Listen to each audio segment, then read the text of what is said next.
কাম, ক্রোধ, লোভ, মোহ, মদ, মৎসর্যের প্রত্যেকটা মুক্তি সাধক দিচ্ছে।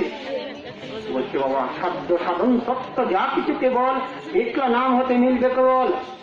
হরিনাম মহামন্ত্র তীক্ষ্ণ হীরার ধার, আমার গৌর হরি। আমি যার পথ অবলম্বন করে এই সাধনায় শুরু করে দিয়েছি, রূপান বা ভজন, আমি রূপের অনুগত হয়ে সে ভজন করতেছি, সে ভজনের অনুভব করে বলতেছি হরির নাম সাধ্য সাধন সত্য একমাত্র হরিনাম। বলে তুমি জানো কিভাবে? সত্যি বলতে হ্যাঁ। কেউ যদি বলে কেন আমি তো কেন হরিনাম তুমি সত্যিই বলছে হ্যাঁ। কিভাবে? মিষ্টি খেয়েছো? বলতে খেয়েছি। মিষ্টি কেমন? মিষ্টি তো মিষ্টি। আরে বাবা, তুমি মিষ্টি খেয়ে দেখো, তারপরে মিষ্টি আস্বাদনটা পাবে। তবে হরিনাম করতে গেলে অপরাধ যুক্ত হতে হবে। 10 টাকা হরিনাম অপরাধ, কৃষ্ণ অপরাধ, নাম অপরাধ, নাম অপরাধ, সেব অপরাধ, এইসব অপরাধের কারণে হরিনাম ক্রিয়া করতে পারে না। তাহলে হরিনামের কি এত শক্তি প্রভু অর্পণ করে দিয়েছে হরিনামে। সে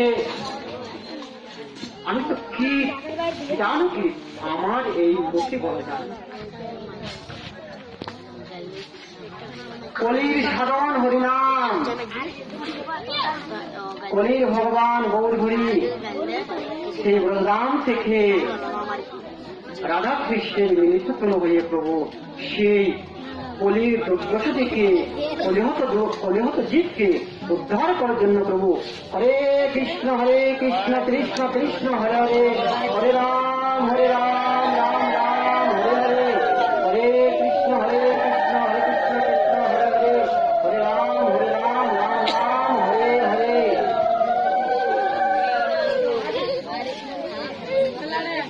প্রভু সে হরিনাম নিয়ে এসেছেন, কারণ এই কলিহত জীব পারবে না সে তীব্র সাধনা করতে। শব্দ সত্য যুগে ছিলেন ধ্যান ধর্ম, কঠিন ধ্যান, মধ্যাগত প্রাণ।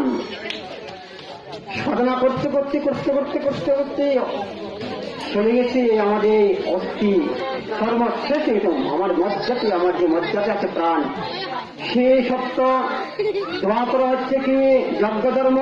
বর্তমানে কোন জিনিসই অশুদ্ধ, কোন জিনিস শুদ্ধ নেই। ঘি অশুদ্ধ, ফল পুরো অশুদ্ধ, সবকিছু অশুদ্ধ। যজ্ঞেতে ভগবত প্রাপ্তিও বলে প্রেতায় হচ্ছে কি জানেন? অর্জন ধর্ম, মনশুদ্ধ। কি অর্জন করবেন?